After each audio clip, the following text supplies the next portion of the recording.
pongo anteojos, a ver si de esta forma soy un poco más intelectual.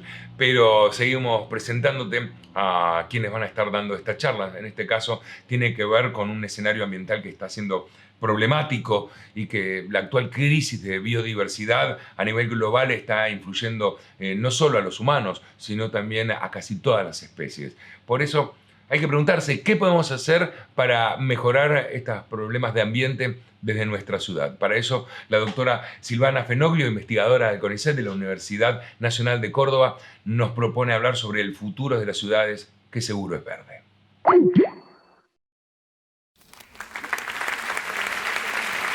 Hola, buenas tardes a todos.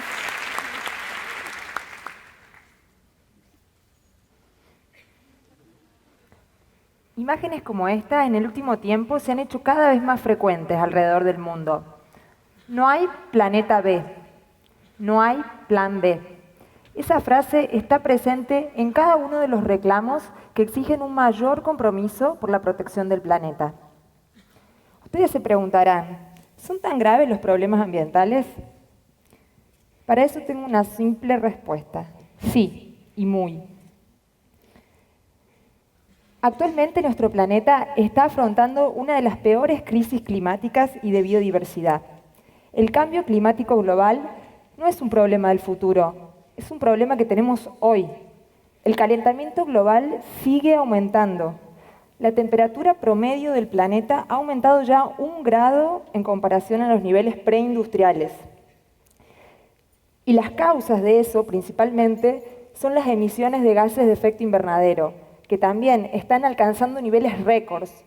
Tanto el dióxido de carbono, gases como el metano y otros, están subiendo a la atmósfera y formando esa capa que calienta el planeta. Las consecuencias de estos eventos son verdaderamente catastróficas. Y les voy a mostrar algunos ejemplos. Tanto para las personas como para los ecosistemas.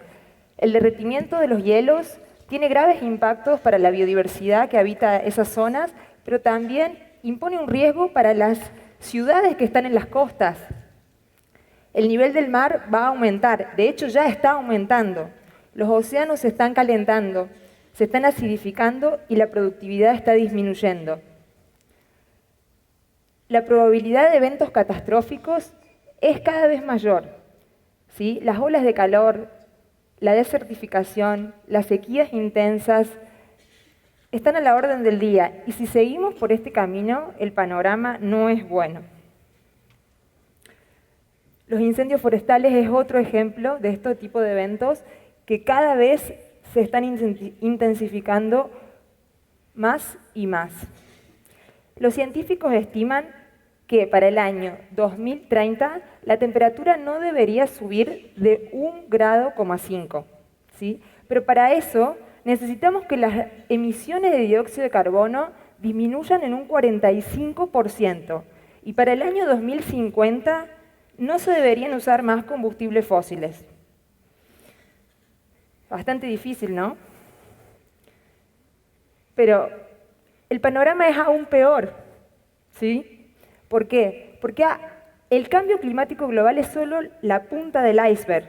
Hay otros factores de los cuales debemos preocuparnos, como por ejemplo el cambio en el uso de la tierra debido a la agricultura, a la urbanización, el uso de los océanos, la sobreexplotación de las especies invasoras, la contaminación en sus diferentes tipos, principalmente la contaminación por plásticos. En los océanos este es un problema realmente acuciante. Y estas imágenes que les voy a mostrar a continuación hablan por sí solas.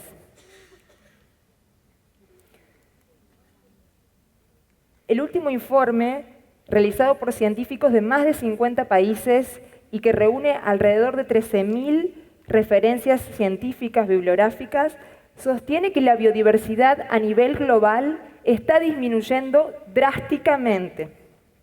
Se están perdiendo especies de una manera impresionante. La tasa de extinción se está acelerando. Alrededor de 1 millón de especies se estima que están en peligro de extinción.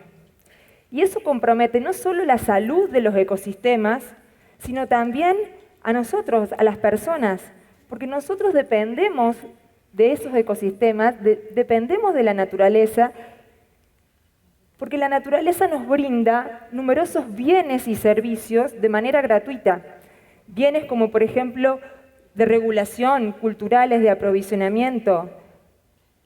Que la biodiversidad disminuya pone en riesgo las economías, pone en riesgo la seguridad alimentaria, los medios de vida y la salud de las personas. Tenemos que empezar a tomar dimensión de lo que implica esta crisis de biodiversidad, que junto a esos factores que les mencioné y junto al cambio climático son los principales impulsores de la degradación de la naturaleza.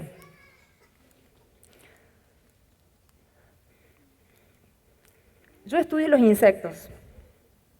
Soy la rara de mi familia que, por ejemplo, en una reunión familiar, si se cae una abeja en un vaso de gaseosa, voy y la salvo y hago ese tipo de cosas. ¿Y por qué? Porque los insectos cumplen un rol fundamental en los ecosistemas. Se estima que el 10% de las especies están amenazadas. 10% no parece tanto, ¿no? Cuando lo decimos así.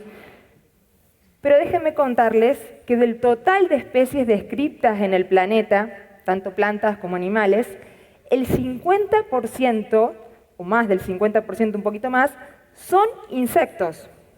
O sea que cuando calculamos qué implica ese 10%, aproximadamente representa unas 550.000 especies, la mitad del 1 millón que está amenazada. Y los insectos participan en procesos ecológicos relevantes. Son la base de las cadenas alimenticias. Las aves, por ejemplo, se alimentan de ellos para poder vivir y se habla de que en un futuro, si desaparecieran los insectos, viviríamos en un mundo silencioso, porque no habría pájaros. Ya hay estudios en Europa que demuestran que esto está sucediendo. Este tipo de insectos, como las abejas, las mariposas, participan en la polinización, que permite la producción de frutos. Son necesarios para que las plantas produzcan frutos. Este otro grupo, que son depredadores, son enemigos naturales de insectos que se comen las plantas. Después está este otro grupo, que son descomponedores y que reciclan la materia orgánica. En este caso se llaman escarabajos peloteros, que hacen esas hermosas bolitas de excremento y que lo devuelven al suelo. En el último año participé junto a colegas de mi instituto, hicimos una revisión a nivel global de los efectos de la urbanización, uno de los principales impulsores de que yo les contaba del cambio del uso del suelo, sobre la diversidad de insectos y otros artrópodos a nivel global.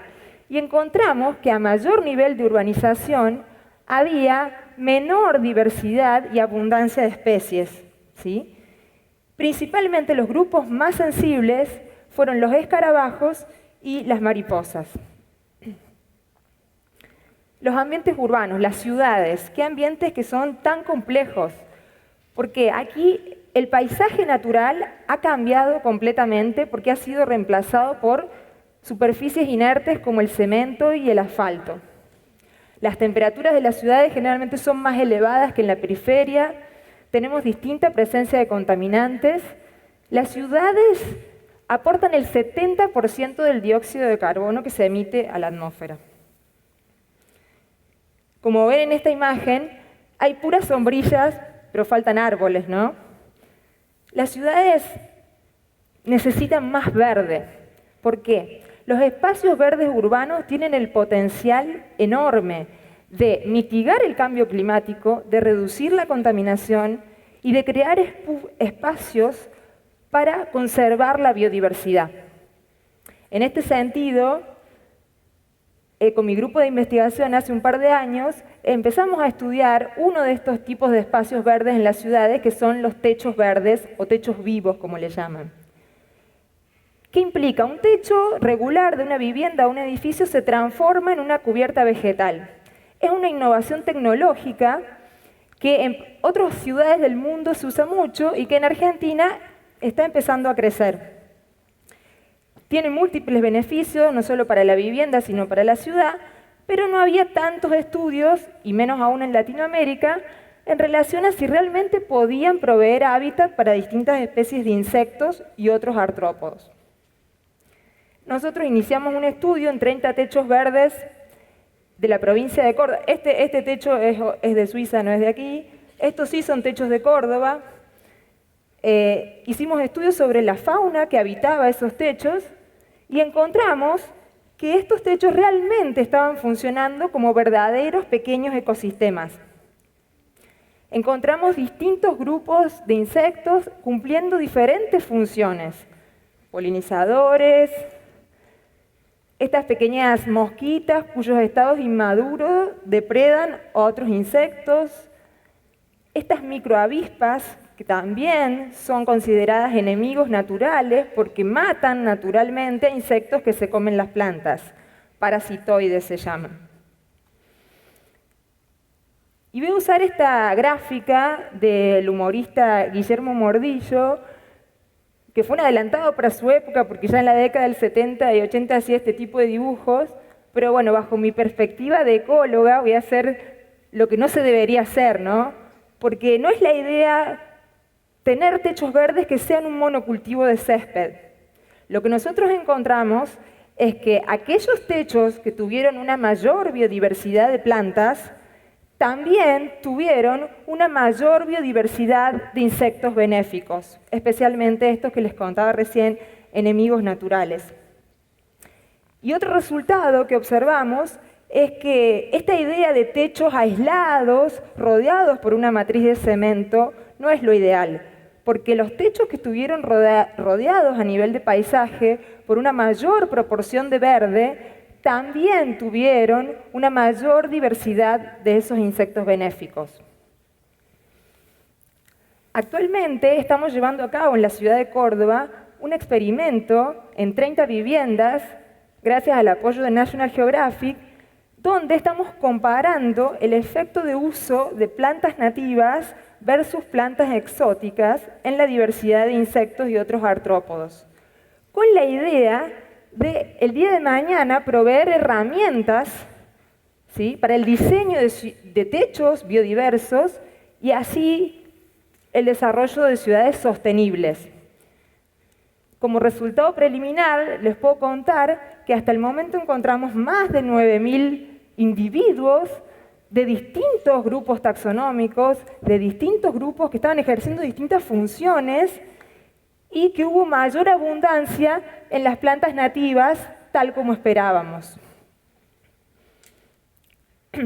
Otro proyecto que estamos llevando a cabo tiene que ver con estos espacios, que son huertas urbanas, que pueden ser huertas familiares, huertas comunitarias, huertas en escuelas. Estos espacios están creciendo cada vez más en las ciudades porque existe una creciente necesidad de consumir alimentos sanos, sin agrotóxicos. Y estos espacios son espacios que cumplen muchas funciones porque reducen la huella ecológica, no se utilizan agroquímicos, son espacios de encuentro muchas veces donde la gente se recrea, sociabiliza. Y particularmente estamos estudiando dos procesos en los cuales los insectos brindan servicios. Se le llama servicio a los bienes que los insectos proveen, como la polinización y el control biológico de plagas, como les contaba antes. La polinización se estima que la polinización es cuando un insecto lleva el polen de una flor a la otra, proceso que permite que se produzca frutos. El 80% de los cultivos depende de estos insectos para producir frutos. Por ejemplo, no comeríamos más chocolate si no estuvieran estos polinizadores, porque el cacao necesita de una mosquita para producir el fruto. Se estima que el servicio de la polinización vale aproximadamente 577.000 millones de dólares anuales. Eso es lo que se perdería en cultivos si no existieran los polinizadores. Fíjense. Con respecto a los enemigos naturales, como las vaquitas de San Antonio que se comen a los pulgones, hay una gran variedad de otros insectos que cumplen la misma función, Se estima que vale ese servicio aproximadamente en 4,5 mil millones de dólares. Nosotros estamos enfocados en esas huertas, en estos dos grupos, y queremos ver si la disponibilidad de flores en la huerta y la variedad de flores afecta a estos grupos, con la idea de que ya sabemos a priori de que los polinizadores necesitan sí o sí visitar las plantas porque se alimentan de néctar y polen. Los enemigos naturales, como las vaquitas de San Antonio, muchos de ellos necesitan complementar su dieta también consumiendo polen. Entonces, lo que estamos viendo es que las huertas que tuvieron una mayor abundancia y diversidad de flores, tanto cultivadas como flores espontáneas, ¿no?, que aparecían naturalmente en esos espacios que eran huertas con jardines alrededor, especies espontáneas como el diente de león u otras de ese tipo, encontramos que a mayor diversidad y abundancia de flores, hubo mayor abundancia de estos insectos benéficos. Todos estos resultados demuestran que es posible crear hábitat para distintas especies dentro de las ciudades, que es posible que comencemos a reverdecer las ciudades. Esta imagen es de estos edificios que existen en Milán, se llama el bosque vertical, y es como la idea que tenemos por ahí del futuro, ¿no?, de edificios que incorporen el verde en su diseño. Pero también podemos pensar en este tipo de barrios. Son ecobarrios, que es un conjunto de viviendas que comparten un espacio verde común donde puede haber una huerta, que son viviendas construidas con técnicas de bioconstrucción, con materiales amigables con el ambiente, de bajo impacto, que tienen techos verdes, que tienen paneles solares. Los niños tienen mucha más conciencia ambiental que la que nosotros tenemos. Pero nosotros no podemos esperar a que ellos tomen decisiones en relación a esto. Nosotros tenemos que empezar hoy a cambiar nuestros hábitos de consumo. Hábitos de consumo que tienen que ver con muchas cosas, ¿no? Con el uso de plásticos de un solo uso, por ejemplo. Podemos contribuir al cuidado del planeta desde muchas formas. Si no tenemos la posibilidad de tener una huerta en nuestra casa o un techo vivo, si tenemos un balcón, pongamos plantas. Si son nativas, mejor. Si podemos reciclar, reciclemos. Hagamos compost. Hay muchas alternativas por las cuales cada uno de nosotros puede contribuir. Si vemos una vaquita, no la aplastemos, devolvámoslas a su hábitat natural. Indudablemente, los grupos de decisión, tanto políticos como económicos, necesitamos nosotros como sociedad que ellos empiecen a responder. Esta imagen es de una escultura de Alemania que se llama Políticos debatiendo sobre el calentamiento global. Vean, ¿no? Nosotros como sociedad, demuestra la inoperancia, ¿sí?, de nuestros dirigentes, y nosotros como sociedad debemos exigir que esto no ocurra, porque las ciudades del futuro serán verdes o no serán.